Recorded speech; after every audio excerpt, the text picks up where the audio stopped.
మహాత్మా జ్యోతిబా ఫులే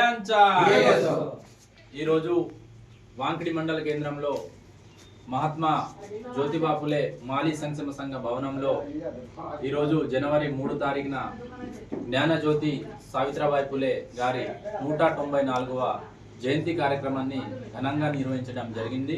ఇట్టి కార్యక్రమానికి వచ్చిన ఎస్సీ ఎస్టీ బీసీ మైనార్టీ సోదరులు మరియు మాలీ కులస్తులందరికీ జై జ్యోతి జై క్రాంతి.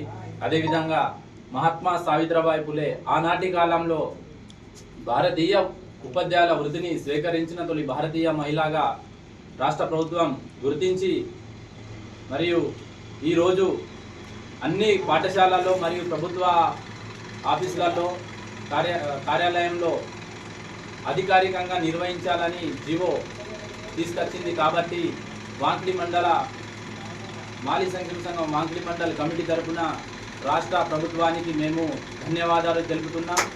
అదేవిధంగా ఏదైతే మాలీ కులస్తులు 20 సంవత్సరాల నుంచి పోరాడుతున్నారో మాలీలను ఎస్టీ జాబితాలో చేర్పించాలని, అది కూడా రాష్ట్ర ప్రభుత్వం చేస్తే రాష్ట్ర ప్రభుత్వానికి ఎల్లకాలం మేము రుణపడి ఉంటామని ఈ యొక్క మహాత్మా సావిత్రిబాయి ఫులే జయంతి కార్యక్రమంలో మేము తెలియజేస్తున్నాం. జై జ్యోతి జై క్రాంతి.